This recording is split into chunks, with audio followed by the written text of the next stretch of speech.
Hey everybody, Master Toby Milroy here again, publisher for Martial Arts World News Magazine and frequent host for Martial Arts Business Innovations, the show we're watching today. And I'd like to ask you a personal favor if you wouldn't mind.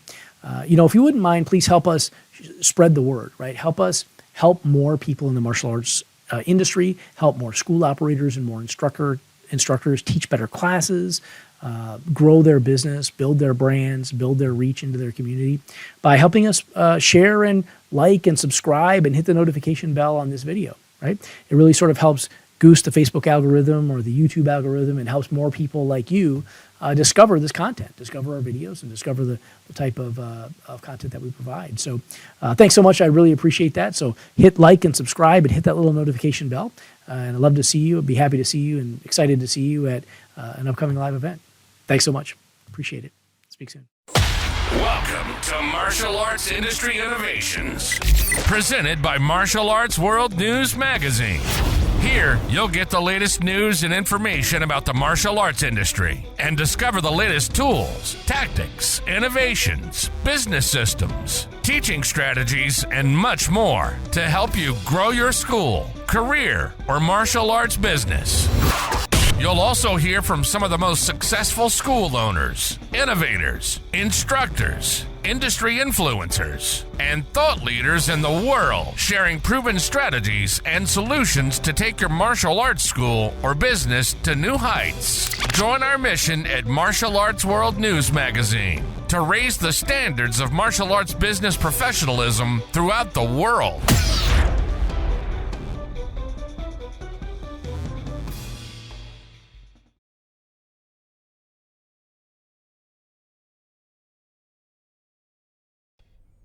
All right, welcome everybody. Master Toby Milroy here again, publisher for Martial Arts World News Magazine. And thanks so much for taking this time out of your day to work on your business a little bit rather than just only working in your business. Today we have a very special guest. We're joined by Grandmaster Wright. Many of you who've been around sort of our AMS circles for a while maybe remember Grandmaster Wright. I try to assume that people don't remember anybody, just to be safe. But Grandmaster Wright has a more than 54-year history in the martial arts. He's gone through some of the evolutions that many martial arts instructors do and school operators do through their career. So I think it'll be really, really useful today and really insightful to hear from Grandmaster Wright and what he's been up to and the challenges he's faced over time and how he's overcome some of those. So I guess let's bring him in right now. So Grandmaster Wright, thanks so much for taking the time to join us today. You're welcome, sir. I see you got your partial Zoom set up over there, and you're ready to go for no matter what kind of digital challenges we have. Very funny. So, Grandmaster Wright, if you wouldn't mind, let's start at the beginning. Again, I like I say, I always assume that something that's interesting about the martial arts is it's not one big thing. It's a bunch of little subdivided niches that all sort of, some don't really commingle very, very much, right? So what's super common in one segment of the industry is completely foreign and unknown in another, right? And that goes with people and processes, programs, product, you name it, right? So why don't you help kind of by way of introduction, help us get to know a little bit about Grandmaster Wright. How did you originally get interested in martial arts? When did that happen? And what was sort of the catalyst to get you interested in the martial arts in general? Great question. My father, his name is Dennis Wright. He was probably the catapult that boosted me into martial arts at a very young age at 5 years old. We were kids, my brothers and I, was 5 of us, in martial arts. And, he was in the Bruce Lee era when he was very creative. He did, jiu-jitsu, combative arts. He was an athlete for the Bayonne High School football team and the track star. So his ingenuity and creativeness kind of made me look up to him. So he became my mentor. And, he taught me all his skills throughout the years, and it helped me to become the man I am today because of that. Yeah, and so that was sort of the inspiration. Then, what sort of got you started training? Like when did you start training, and what was there a catalyst there, and what were the early days like? Well, like always, like many people, I'm sure, Bruce Lee was the catalyst. Watching those movies, I'm at age, I'm almost 60 here, so that age group, we all watched Bruce Lee, and I was training already at a young age in martial arts. but I was inspired by Bruce Lee's theory of, be like water, and, just going into being open-minded martial arts. We did Ishin-Ryu, karate, as you can see the patch here, since I'm a child, but, I developed my own style as well. And, as you're in a program or any sport very long time and you get good at a sport, you become creative like the Michael Jordans, and you start to do things that other people kind of frown upon, but you want to break, and be something different, and learn to express yourself in a different way, if you will. Yeah, we talk about this a fair amount on this show and on others similar, where I find a commonality with school operators and instructors that have, especially early in their career, experience with more than one style, tend to be a bit more creative, right? They tend to have sort of a wider view of the industry and a wider view of what's possible, and I see that contribute a lot to their success, both on the mat and off and in the office, right? Right. Where, Yes, where you don't get quite so myopic, right? It's really interesting stuff, Absolutely. I guess Absolutely. maybe more tools in the toolbox, I guess. And where did you get started? So was this in Bayonne or where? Yes, in the... I started in Bayonne, and I did martial arts. I started teaching at a summer camp in the school systems, in like the Bayonne school system. So at 14, they did a story on me. I was a brown belt, and I was able to teach self-defense to the kids while working for. They used to have programs that some programs for kids, so they can work.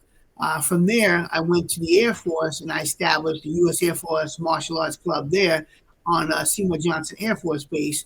And I was able to meet other martial artists while we competed in North Carolina, from Fort Bragg, Camp Lejeune, and Pope Air Force Base. So, we went around in different tournaments, and, a lot of martial artists were from the military. We all just competed and learned from one another, visited each other's schools. And it was amazing because I was so open-minded, where before I was kind of thinking Ishin-Ryu was, that's all there was. But then I realized there's so many other styles. Yeah. And Taekwondo, it was great. It was fantastic. Tang Soo Do, just open martial artists from different styles, and we became, friends, comradeship. It built a great comradeship. Yeah, I think so. So about when was this in the Air Force? Between the 80s, mid 80s to 90s. Okay. So these were sort of, let's categorize them, I guess, as sort of part-time clubs, sort of after-school programs and things like this in the community. Yeah, I used to teach the Air Force active duty members. I had like 30, 40 students at that time, and then I started building up their kids for clientele as well. Right. So it allowed me, to open up on a military base and just, be able to branch out. So when I came back to Bayonne, New Jersey, I was able to open up schools in Jersey City, do satellite programs all over North Carolina, different places. So, yeah, that was actually where I wanted to go. So going from, I think there's an evolution here that I don't want to say many, but a fair chunk of our industry sort of start this way, right? Where they start kind of in a community center or a church or a youth group or something like that, and build up a bit of a following, a bit of a student base, and then sometimes they kind of stay there. Other times they strike out to sort of a full-time, I hate to say it, commercial school, but a full-time business, right? Absolutely. Right? Yes, sir. So walk me through that. Walk me through a couple things. One was when you were running these sort of, let's call them part-time programs, just to categorize Absolutely, them. sure. I don't mean to be demeaning about it at all, but as a category, how did you feel when did you feel that you were ready to sort of like move to a full-time commercial, this is going to be my business? How did that happen? What were you thinking? I have to be honest, and Grandmaster Wright Kim and you guys with AMS, and around 2004, 2005, brought me to different seminars. Yeah. And I started saying to myself, I know I'm an educator, I'm making money there. I know I worked in the hospital center, I'm making money there. But this is not my passion. My passion is to teach martial arts and do it full time. But because, you had to get your own insurance, you had to get your own benefits, 401k, you had to pay into that, I was hesitant. And then I have to be honest, I was always ready just to make that move. But, when you're working in a school system and you get that pension, it's fantastic. Yeah. You stay at that. But COVID hit And I said, you know what? I'm going to take a leap of faith. So being a Christian-based martial arts school, I took a leap of faith, and it's soared so far so good. And God has blessed me. But with AMS helping me with the programs, the INS, I Enroll program, the Atlas, all that stuff allowed me to not double, but triple my school census and membership, which allowed me also to open up satellites in India, Italy, just to name a few, and now Dominican Republic.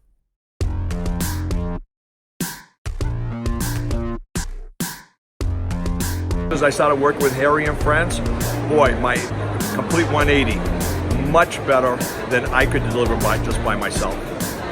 Much better content. Well, Harry is a godsend. Harry is like a virtual staff member. The kids are just more excited. When it's time to do the mat chat, a lot of times it used to be verbal, but now we have the visual. Right. And they can relate to this guy.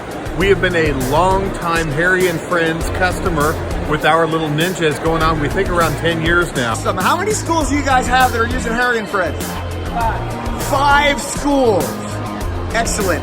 And how do the kids react? How do the parents react?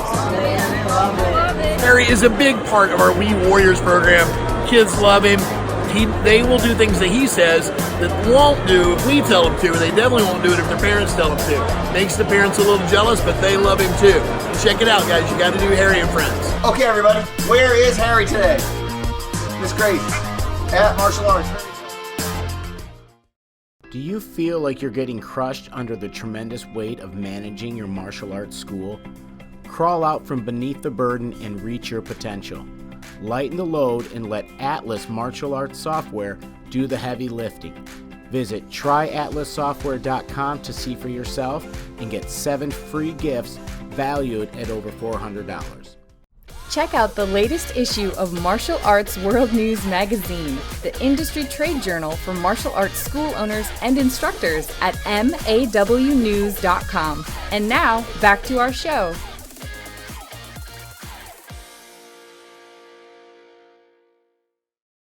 I'm able to actually live off that money, and I give God the glory, of course. Yeah, old enough to retire. I don't like that. I'm just kidding. I'm just kidding. I don't think I'm ready to retire. Yeah. Well, what does that mean? Yeah. Yeah, I don't even know what that means. Let me loop back to that for a minute, and there's a method of my madness here, but give me just a second on this. Sure. If you were speaking to, let's rewind business just a little bit, but if you were speaking to a parent of a potential martial arts student, or a student, maybe someone who was thinking about becoming a martial arts student, just give me a quick overview, if you wouldn't mind. It's such a silly question, but where I'm trying to get is, I think, pretty important. How would you define the impact that the martial arts in general has had on your life, on your career, on your success, the way you think, the way you are as a human being? What's your best martial arts testimonial, right? How would you describe what martial arts has done for you? Well, I look at it as 3 phases. First, it allowed me to honestly express myself. That's the first thing, because I was kind of shy, kind of an angry kid with a lot of siblings. And, we always had to compete for something. So I learned to not be quiet or stoic, and learn to express myself more freely and be a little more transparent through the martial arts. The second thing was the boost of confidence. I think confidence is so important in the martial arts, because it allows you not only to be good in martial arts, but it helps you out in the workforce, in the spiritual world, going to church, help people there, and just giving back to the community. That's the third thing. The third thing is always giving back. So we did benefit tournaments for that reason, because we wanted to help underprivileged kids like St. Jude's, and just different programs that the local communities ask for help, homeless shelters, things like that, food pantries, whatever it might be. We kind of give back. Yeah, I want to get there too. There are a few of these elements I want to make sure we check off. So, perfectly well said. One of the reasons I ask is that what we've seen is, we all know that success leaves clues, right? Success leaves a trail, and there are so many hyper successful people over in history who have some martial arts in their background, and so many people are identifying now whether it's in Hollywood or in the business set or whatever the case might be, that programs like what you run for kids, teens, and adults are really impactful to their career and to their future and the way they think Absolutely. about the world, right? So I want to have you on record, right? I have that. What kind of an impact has this been for you? And I think if people hear these stories enough, they really start to understand what the real intrinsic value is there, right? Far beyond just self-defense. Absolutely. It opened my mind to being a businessman. I never saw myself as a businessman. I saw myself as a martial artist. And I had to draw the conclusion to balance both family, business, and martial arts. So you have to, it's a mind, body, and spirit molding type of deal. But you have to realize that we're not just in the business of teaching martial arts, we're also in the business of selling the martial arts. And a lot of martial arts forget about that. And sometimes because of that, they're not successful. They're not listening to what a billing company like AMS helped them collect their money and get that paycheck at the end of the day. You know what I mean? So I had to get past it. People would say, oh, wow, 5%, 7%, whatever, that's too much money. But if they're the ones collecting the money, they're the ones calling them and handling the billing part, that leaves you more time to be with your family, more time to be with your students, and you don't have to deal with that problem in your dojo or dojos or dojangs, Yeah, we want to talk about multis too. Yeah, well, I mean, I think what you said is exactly right. You're always, I hate to say the word, but selling the martial arts. Always. Every time you step on the floor, you're selling the idea of becoming like you. Every time you speak to a student, you're selling them on the idea of being a black belt one day. Every time you talk to a family walking down the street, you're selling the idea that martial arts is a good idea for them. That's a good way for them.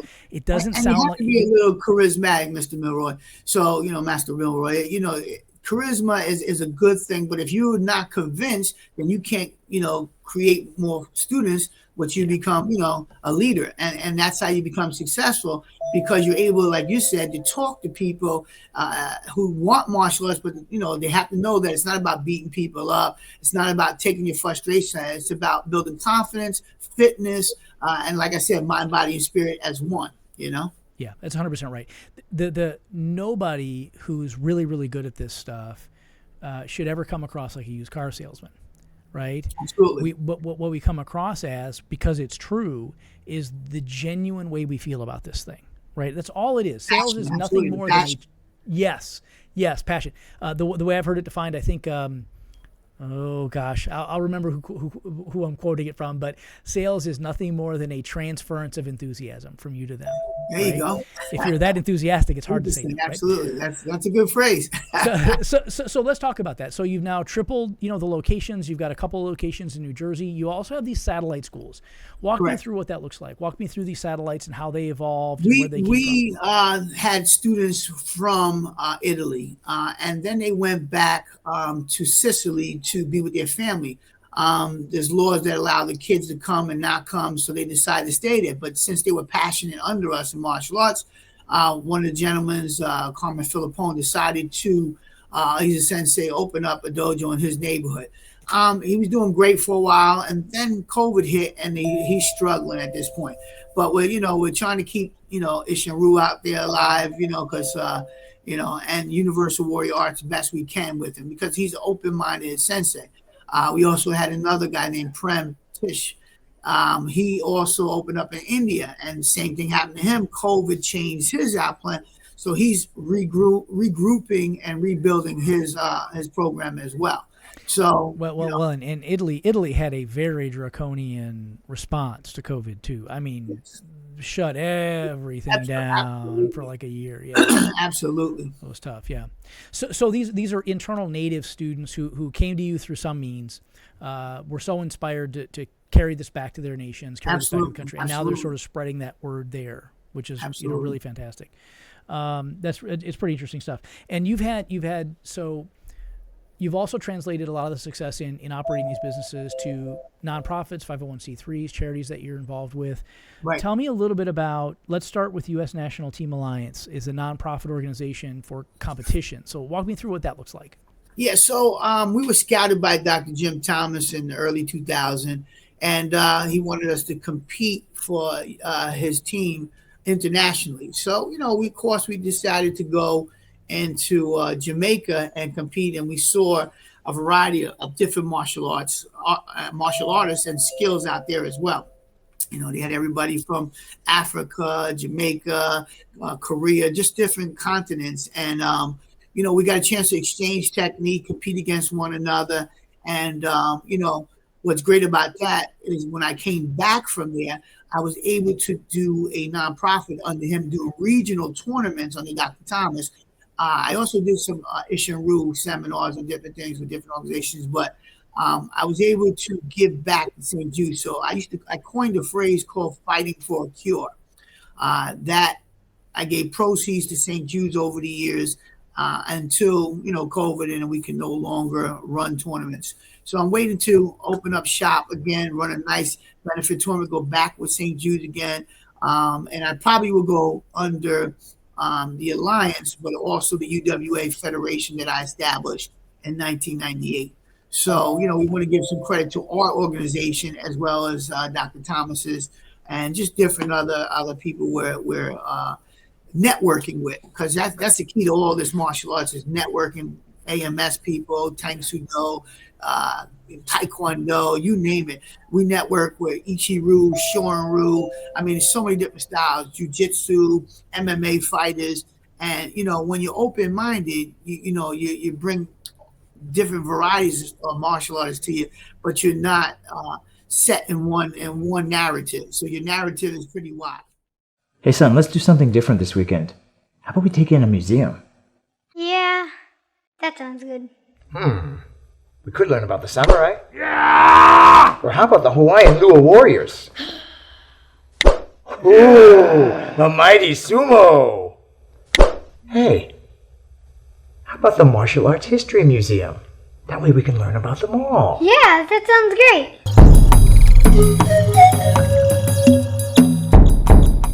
There are two kinds of people in the world, the learned and the learner. The learned are done learning and cannot see any more to gain. The learner continues to learn and grows exponentially. Martial Arts Business Institute is a place where learners come to grow. Stay informed while on the go with daily news in the Martial Arts World News Magazine mobile app for Apple and Android devices. Find us in your app store. And now, back to our show. Don't know how to recover and bounce back, then that can take a chunk out of our business, because we're not, as like you use the word, enthusiastic or passionate about our business that we should be. So you have to stay on top of your game. You have to stay on fitness. You have to work out yourself, not just coach people. You have to do cottage, or every now and then jump in a competition, and that's going to just keep you excited about the martial arts. And of course, your students will see that, and then it will spread. The love will spread. Yeah, definitely. Yeah, I 100% agree. And I think it's sad, unfortunately true, but there are too many. I just literally last week, someone on social media reached out and wanted us to look at a couple projects that they were working on and help them. And they're essentially part of their project was about health and wellness and fitness, but the guy wasn't any of those things. And I'm like, look, you're if you're not a product of the product, how can you represent the product? Right? Yeah, he's doing as I say, not as I do. Not a good slogan for folks. It's not, not cool. Yeah, exactly right. I 100% agree. Unfortunately, he took the wrong route, but maybe through your networking and maybe boosting his confidence, saying, hey, if you're going to sell this and you're the front guy, the guy we're looking at, you should look the part. Absolutely look the part. You're the product. You definitely have to be. It's got to be congruent there. So so if you take a look at sort of the entities that you've built and the successes that you've had, and obviously we've all had challenges too. Let's go back to, if you were to give your 20-year-old self, 3 pieces of advice, right? What would maybe those 3 pieces of advice be? I would say just continue to do what I'm doing. Stay disciplined at first. Stay disciplined. Set boundaries, which I didn't do as a young guy. You got to set some boundaries with people, and balance family with the martial arts, because family should be first, not martial arts. But if your family is your martial arts, then that's first. So, some people, that is their family, and that's what they know. And I understand that too. Yeah, it's so easy to let it consume everything, right? I mean, there's, I don't remember, probably Jim Rohn or something like that, but he said, when you're lying on your deathbed, 15 minutes from the end, nobody ever says, boy, I wish I would have spent more time at the office. Right. What they say is, boy, I wish I would have spent more time with, the people I love and the people I care about. Yeah. That's why I love the Sun Tzu phrase, the wise win before they fight, while the ignorant fight to win. So, that is one of my mottos, even in the book, because I believe that when you're 20, like, you're a little more impulsive than you are when you're 40. So, understanding that, you want to have a plan of action and stick with that plan. Don't be distracted by, many other things, because that's the problem of a 20-year-old. We're always distracted. We don't know what we want. We don't know what job we were going. We don't know if we want to finish college. There's so many variables, challenges. Yeah. What other takeaways from the book do you think are useful for school operators or instructors? Well, I think, it develops what we call a battlefield readiness. People say they're meditating, but are they visualizing? That is a key thing that helped me, even in the business, because I believe in meditation and visualization. So they told me I couldn't open up a martial arts school because I didn't have the funds. So I meditated, I prayed on it, and I had someone who let me go free for 2 months till I built up my clientele. I was able to pay him back. So every time they told me I couldn't do something, the book showed that I stepped into that arena and was able to prove myself successful. They told me I couldn't start my own style. I said, why not? Because you're not Asian. I said, what? I mean, if I tell you the stuff that people wanted to stop me from being the guy I am today. When I opened up my style in 98, at first I was ostracized from my organization. But then they realized, hey, this guy's serious. He's winning with his new style. He's actually got new katas. He's actually got a whole new self-defense program and basics, and he's copyrighted his stuff. He's trademarked his stuff. And I guess they knew where I came from, so that's what they saw. But I'm not the man I was 20 years ago or 10 years ago. Everybody evolves, and you can't look at a person from how you remember them as a kid. You got to see them as the adult they became. And the Air Force taught me one thing: aim high. That's the leadership slogan: aim high. So that's what I did, and because of that, not afraid to take risks. The Bible talks about, we should have a spirit of love, peace, and sound mind. So I believe that, and I think when anxiety comes to you, in the face of adversity, you got to just deal with it and keep pushing forward, not halt or step back. I believe in progression, not regression, Well, and I mean, isn't that true? I mean, even if we didn't consciously choose to apply that in business, teaching, etc., isn't that true in combat, right? Isn't that true in martial arts, right? It's the fighter who's aggressive, moving forward. It's not the one back on their heels. That's right. That's death, right? That's right. The end, right? Yeah, absolutely. Well, very cool. So on that topic, what? Let's put COVID aside for a second, just because I think everybody would agree how big of a challenge that was. But pre and or post COVID, or sans COVID, what do you think might have been some of the biggest challenges that you faced? Maybe the top one or two challenges. During or after COVID? During or after COVID? Let's either one, but let's just not use COVID because it's too easy. Everybody's sure. I think retention was the biggest thing that I struggled with as a young man. When I became an educator, I realized how to keep retention in a child, especially special needs. So if I could do it with special needs children, I could definitely incorporate that in my dojo classes. And I had to keep age appropriate, very important. And I realized, honestly, you have to have a co-ed and girls program and young boys program and little dynamos. Everything has to be separate. You can't put them all together. Even adults really don't want to train with kids. So, because they're worried about hurting them. And then you got a liability purpose. So, I think the biggest challenge was building retention, which now I'm very good at. The second thing is getting prospects that are serious about the program.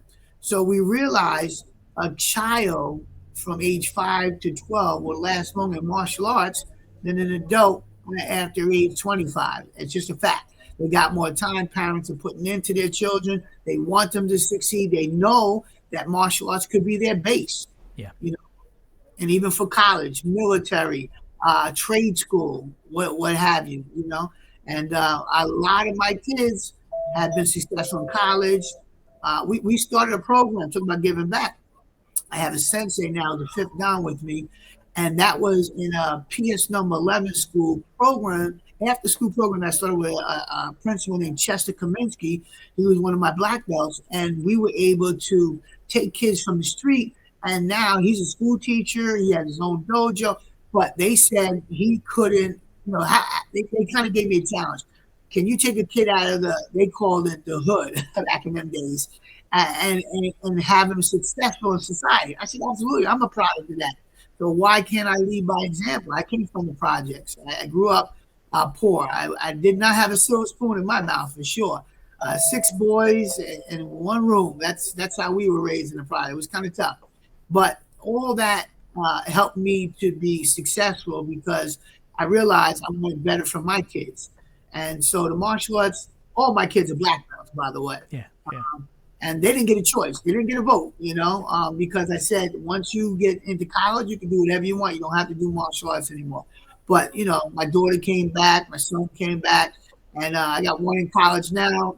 It's something, he's into college. I don't know if he's going to do martial arts moving forward, but 2 out of 3 ain't bad. Yeah, no, it's a family affair. And so these challenges, retention challenges, building age-appropriate programs, this is something I think that everybody, it feels to some of us like it's already a solved problem, but there are still a lot of folks especially in the more traditional arts, right, who really have a hard time conceptualizing and thinking about an age-appropriate program for their curriculum, right? And one of the things that you have to do is what you've done, which is you have to take your curriculum, take your art, and figure out what is appropriate for a 5-year-old, what is appropriate for a 7-year-old, what is appropriate for a 9-year-old. It's not all going to be the same, and that's okay, right? It's okay. If it's challenging them at their level, I think that's really where we want to be, right? So I think you're a good example. And if anybody has questions about that, I think you're the guy to chat with, having done it now, right? I mean, it's interesting. Yeah, and you know what? I've been fortunate that it's been working for me so far, so good. But again, it's being able to be charismatic and keep that interest. I think one thing I learned from my father is quick exhibitions during every class. So I get up in front of the class, or I have a black book class, and I'll do a takedown, boom, boom, boom, boom, and hit the guy. I'll do a kata. I'll do a weapons kata. And they see me doing it, like, whoa, wow. Yes. And they say, oh, that's what I want to do. So, like you said, you want to lead by example. You don't want to say, do as I said, not as I do.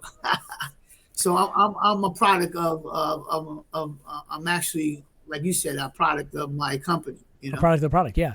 That's exactly the. We have something called the 12 class commandments, and they keep getting bigger. They used to be 10, but now they're 12, and that's one of them. One of them is the WOW demo, right? Okay. Every class, you should have a checklist. Every class, one of the things that you should force all of your instructors to do is somewhere in that class there should be a WOW demo. Like if you were absolutely, I hate saying. Yeah, I'm going to incorporate that. Yeah, I hate saying it like this, but if you remember back in the infomercial days, right? And I mean, they're still around, but that was always what infomercial companies are looking for. They're looking for the sham wow that soaks up 7 times more than its volume, or the screen door that they paint with the magic black goop and it's now waterproof. This kind of stuff, right? That's the WOW demo. It's in 5 seconds you get an exciting demonstration of exactly what this thing is, and what you're describing is exactly what everybody should be doing in every class. You want every student to walk out of class going, "Man, did you see that?" Right. I got to tell my friends about this. That's the hype. That's the hype that keeps it right. And I believe in that because kids need to go, why am I coming here? What is how do I build this retention? So we realized, I'm going to use your phrase, the wow demo, it creates that. And now they're coming back and they're doing fancier kicks than we were doing. They're experimenting. They're becoming creative in themselves because kids are limitless. They just believe and they achieve, One definition of presence is to have an impressive manner or appearance. So, does your martial arts school website have presence, or does it just go unnoticed? Amazing martial arts websites have that presence you need to fill your school. If you're a martial arts school owner who'd love to double or triple your revenue, add 100 or more new students to your school, don't miss your chance. This is the biggest opportunity. Join us now. Hello, I'm Jan Lappin from Middleburg Martial Arts, and we have been with the group for many years. It's been wonderful. It's helped us so much. I think when we originally started, we were in the 40s. We're in the 70s now. We're looking at doing $1 million this year. And the best part of it all for me is we're doing this while we're helping people. Hi there, Stephen Oliver here. I hope you found valuable the success story you've been watching of one of our top members. I'd like to share with you a bunch of more information about how you can grow your school. We have a special free report, 7 things that school owners do to shoot themselves in the foot. I welcome you to click the link here below or call my office now. You can call Bob Dunn at 720-256-0208. Check out the latest issue of Martial Arts World News magazine, the industry trade journal for martial arts school owners and instructors at mawnews.com. And now, back to our show.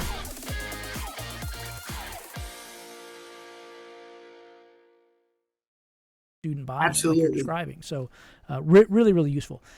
I know something else is really important to you, and I think it's useful maybe to help model for folks as well, is high quality students, right? Retaining students is important, but we really Right. want them to be good quality black belts Right. out of the end of our machine.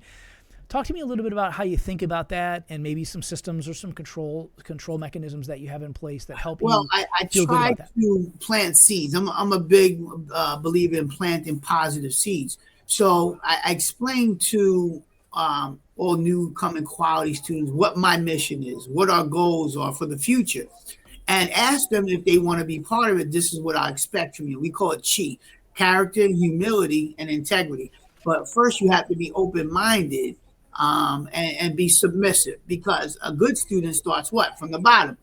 They don't ask for a black belt a year or whatever. They know they have to earn it. And in our school, you have to earn it. So we'll know after 2-3 years that we have quality students by continue having meetings with them, continue lifting them up, empowering them. But more importantly, let's see how you do in the class setting if I leave you alone to lead the class. And so we build them up. We also, I tell them, my biggest phrase is, we don't create followers, we create leaders. So here, I don't want anybody to be a follower of the Austin Wright program. I want you to be a martial arts enthusiast and maybe one day run your own school. And of course, we'll oversee that, and it will be the governing body, and we'll help you, even set you up to success. But you got to put the work in. You got to put the work in. And that's through trial and error, of course, but it starts at the school while you're getting your black belt. It starts with the school when you're a black belt. And then if you decide to make a decision to be on your own, we will support you. So we never lock anybody in or feel hindered where they can't grow, and that's very important. People need to know they have the freedom to be themselves with boundaries, of course, and then be able to expand if they want to make money or do something on their own in the future. Yeah, so I think what I'm hearing is an analogy I've heard is you can never really push somebody's success. You can only pull them, right? It's Absolutely. like a rope, I guess. You can't really push a rope across the line. You have to pull the rope. So same thing. You're trying to instill quality control standards really through motivation, right? Absolutely. Really by showing them what the big picture is and what that has to look like, right? I think that's a good tool. Chi, right? Talking about that, character, humility, integrity. Chi. Yes, sir. Yes, sir. I like it. That's it. That's a good one. I love those acronyms. Interesting. So let's, if you were going to kind of crystallize the experiences that you've had in the industry so far, if somebody new was starting out in the industry and they're just starting to open their first location, right? how might you advise them? What piece of advice might you give them? Well, I would tell them to make sure they had a plan of action, a good business plan of action. They had the introduction class is so, and I learned that with AMS. You guys used to have a video called Barney or something, some type of dinosaur that would tell you 3 basic things. I forget the name of it. Intro, yeah. Yeah, it was a great intro. I used to play that, and I said, you know what? It's better if I do this myself. So, the intro is key to sign them up, because if the parents are not so that you care about the kid, that you know what you're doing, and that you're gonna make them successful, because you can't make anybody successful, but like you said, you can pull them to that, and hopefully they follow the lead. I think that was the key. So they talk about eye contact, they talk about yes sir, and following rules and procedures and directions, and that's what a lot of kids today have issues with. I noticed coming up who are gamers. So I try to help those folks and tell the parents, hey, we're going to get them off them games sometime, somewhat, not completely, of course, but put them in the dojo, and they'll be doing something other than standing on the computer or on the games or on the iPad and just wasting time, Yeah. So let me underscore, because I think you said a couple things I think that are pretty critical. So your advice, if somebody's new starting out, number one, you said have a solid business plan. And I think what you mean when you get into intros is that you want to have processes in place that you've practiced and experienced and have some, good model for attracting new students for marketing, right, for enrolling students in the introductory lesson, and then what happens next in the sort of business frame, right? Like, right. Are they moving to another program? Are they ascending? Right. Is it linear? Whatever the Exactly. case is. So everybody starts the basic program, then we have a black belt program as well. So, but we don't even introduce the black belt program originally, because we want them to know what they're getting into prior to getting into it. Right. Why it benefits them to be in the black belt program versus the basic program. And I think parents who are here more than 2 years, they recognize, hey, he's learning weapons now. He's talking different because he's a part of leadership. He's learning to express himself. He's not cutting me off when I talk. He's listening for the first time, because that's what we teach in our leadership program, because I learned that people already have the answer before you even finish what you're going to say. And they're overriding you, they're talking over you, and they're really not listening anymore. Not a lot, but there's a majority of kids that do that, as well as adults. Yeah. But yeah, I mean, the thoughtful pause is important, and not only for the other person to feel like you're listening, but to actually process for a second, to take a minute, right? Yeah, it's a critical leadership skill. Well, very good, very cool. Yeah, I think it's good advice. I think you want to have those business processes in place before you swing the door open. Those are tough lessons to learn. Those are expensive lessons to learn. I have to promote your program. You have to have a billing company like AMS, because they're going to give you ideas every month. You guys send out newsletters monthly. You got different programs that you run, introducing other martial arts and their ideas. Atlas, I'm going to tell you, is so good. Lets me know who didn't pay. Lets me know who we got to give a call to. See what's going on. Maybe we can help them. So, it's not about getting that money. It's about making sure people feel like this is a service that they appreciate and it's a benefit to them. Not, it's just going to the gym. I need that money. No. There's a bigger process here, and it's about progression of the child. It's about him evolving and being better than he was yesterday. Yeah. It's one of the things that we see an awful lot, and I've seen for decades. But it's when the individual operator gets too bogged down in all the little minutia, then the big picture gets missed. Right. And the big picture is sitting in the chair in the lobby and standing on the mat in the middle of in the middle of the classroom. That's the big picture.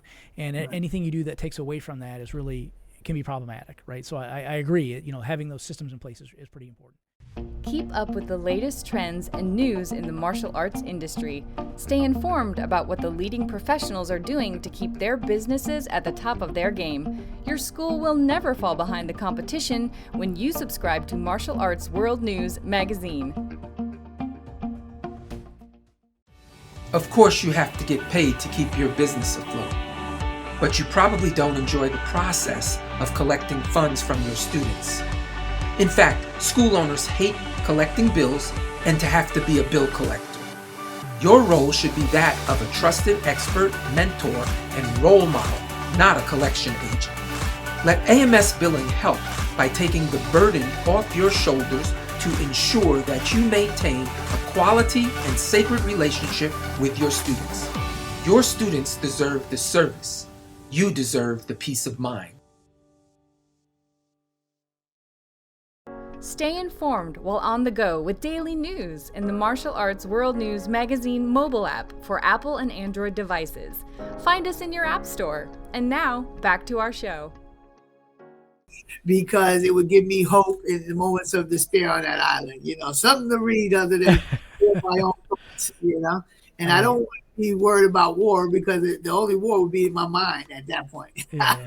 Well, that's the toughest enemy, right? So, right. Maybe last kind of fun question. Who in your circle of influence, who are the folks in your sort of world, right? Again, remember the martial arts is a bunch of these little things. Sure. And unfortunately, some of them don't commingle very much at all. In fact, sometimes, I remember right before COVID, when we had a fair number of live events in our niche, I pretty much went to all of them, most of the big ones, and I saw totally different crowds, totally different groups of people from here to there to here to there. So who in your circles should we have on this show? Who should we talk to? Who should we make sure people have a chance to learn from and maybe get some shared experience from and things like that? Who might be a good well, guest on this show? As a gentleman that he's going to be featuring me in Deadly Arts of Survival, correct? So he will be featuring me in the 17th edition. His name is Shidoshi Nathan Ingram, Grandmaster Nathan Ingram. He's pretty well versed on a lot of stuff, and he's networking with a lot of people. He's open-minded, various styles, and he's someone who started a magazine from the ground up and has become successful. So he definitely would be one person that I would call out. Another gentleman probably be Dr. Jim Thomas, because you know him personally. Sounds yeah. I can't place it, but yeah. Yeah, he does the USA Martial Arts Hall of Fame. So of course, down here in Florida. Right. Of course, yes. He's all over, right. So he's doing one in Florida, not too far from now. He does one in California, he does one in New Jersey, New York. So he's been around, but he's the guy that I networked with that helped me open my mind a little bit as well. And I never studied from him, but in terms of networking, it was a great experience. So and he gave me a lot of ideas when I was becoming successful, and then. When the competition in your hometown, people don't want to give you ideas because they see you're becoming successful and they want to see you fail. But God is good. With God, all things are possible. But he's definitely another one, Jim Thomas. Though. Yeah, some people do look across the street and see competition. I look across the street and see opportunity. So absolutely, I love competition. I believe it makes us all a little better. It's not a bad thing. Keeps us on our toes, if you know what I mean. I 100% agree. As we wrap up here, tell me a little bit about Dominican Republic. So what's happening over there? What do you guys I actually have a house over there now. I built it from the ground up in COVID. It's a retreat house. It's big enough to do things, even to start a martial arts program on. However, I'm networking in the local community of La Vega.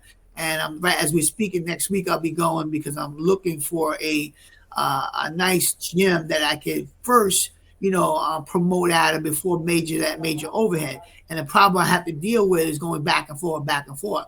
And I have a successful school here in Jersey, and I hate to be over there 2-3 months, come back, and people are missing me. Yeah. And I gotta worry about the income that was incoming and not incoming because I'm trying to expand too much. So you gotta, you gotta watch how many eggs you put out there. Yeah, there's some balance there. Not too much. But it's a great program because I'll do like 6 to 8 week programs, and that'll be great. And then when I move over there for my exit plan in terms of retiring, then at least I'll have something started. My name will be known, and that's the goal of the program: satellite/dojo. Yeah, beautiful. That's kind of where I was going. There are, unfortunately, in this industry there is no 401k. There is no pension, right? This is something you've got to build for yourself. And I think you're providing a good model and example for folks in a category, right, where they might want to sell the schools one day and go hang out on the beach for a while, right? They Right. might want to have an exit strategy that doesn't include them physically teaching lessons, Right. all the time. And my house was so big that I could bring, let's say, a group of 10 martial arts. They could stay there as a retreat place. Yeah. Besides doing international martial arts, Ishinru is already international. UWA now is international, and we're trying to keep that open-mindedness of martial arts, because it doesn't matter whether you do Okinawan karate, American martial arts, or whatever. The key is you can come train, like you said, go to a facility, go swimming, enjoy the culture, the country. It's beautiful out there. Well, and I mean, Dominican Republic is beautiful, and I looked at property out on Punta Cana a couple of times. Oh yeah, that's very nice here. Oh Yes. my God, there was so much. And all I can say is, I know my family. We're all praying for Haiti.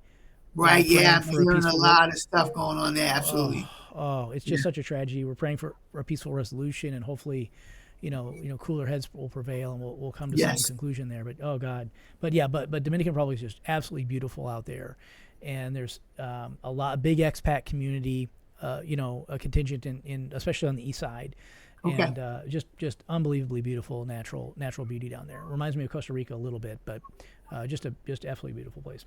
Yeah. Well, great. Well, any last items? I might ask you to help connect me with Nathan and Jim, so we can do something with them here as well. Sure. But Sure. any other last closing words that we would leave with somebody that may be looking at the martial arts as a career? I'd say as long as you are strong-minded, it's a great opportunity. But you have to believe in yourself first. Believe so then you'll achieve. But if you don't have the business aspect, hey, I got to learn, be open-minded. You got to be in the game. I remember a story that I heard. Somebody saying that how much do you want to be successful? So they actually held the person down underwater until they couldn't breathe, and they pulled them up. And they said, how much did you want air? Well, that the same amount where you wanted that air is how you have to be business savvy. You have to, you have to really push forward and don't quit. You never quit. Do the best you can and never quit. Now, there's times to bail out on different programs when they're not making money, but you got to weigh it out first. You know what I mean? But your main source, your main program, I always recommend starting out small satellites, YMCAs, gyms, PALs, rec centers, boys clubs, so that you don't have to worry about overhead. You give them some money, and then you build your clientele, and then you're able to open up your business afterwards. So it's better to, instead of just going with a $5,000 rent and fixing the place up and going into debt for $100,000 gym, you want to start out a little slower, so that you could be more successful. And you want to take risks. I always say scared money don't make no money. So, you have to advertisement. You have to. Yeah, 100% agree. And I think it's pretty good advice. I think what you said, it was kind of a little subtle, but I think one thing I would definitely want to pull out of that is just remember, for any martial arts instructor who's looking at making a full-time career of this, or if you're looking at expanding, just understand that what you said is the truth. There's not one skill set, there are multiple skill sets. Absolutely. Just being a great martial artist is not enough. Essential but not adequate. Yeah. Right? You also want to make sure that you're adding those business tactics and those sales tactics and those marketing tactics and those customer relation tactics and these types of things as well. You really want to have a good sense of all that. So I agree with that. I think that's pretty important for people to have in their minds. And that's why I go to seminars. I go to business seminars. I read your articles. I listen to your articles, and we're always open-minded to get new ideas. And sometimes you got to throw the old out and come up with the new. Yeah. And some people, I have to say, traditionalists, and my father was one of them, so I know. Yeah. They don't want to come out of that mindset, and they believe their way is the right way. And sometimes it's hard to change those folks. So, you have to be the one. I was a business person because my father, he was the greatest martial art teacher I still can remember to this day. But he wasn't a businessman because he didn't want to spend money on advertising. He didn't want to buy new products in the school, and that was just his thinking. He'd rather take the money and just put it in the bank, and that was his thinking. Yeah, I was one of them too. I was a deep traditionalist and really fought and had a hard time with all this stuff right early on. But I think somebody pointed out what you just said. Somebody pointed out to me the hypocrisy in that, which was, and it hit me hard. It really hit me hard. Okay. Which was, as a great competitor, and I was a really good competitor, as a great competitor, if something isn't working, do you continue to do it exactly the same way? Or do you find a new approach? Do you find a new angle? Do you work on your distance or your timing a little differently? Do you work on the execution a little differently? What do you do?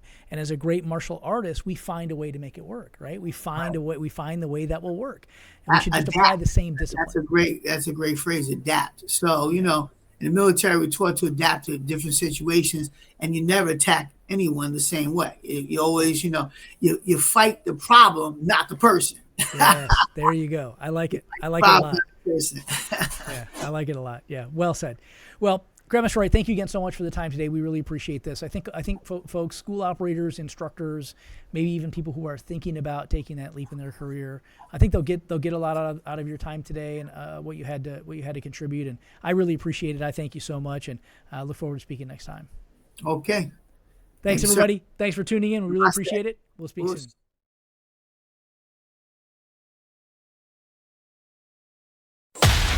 This has been a Martial Arts Industry Innovations production, presented by Martial Arts World News Magazine.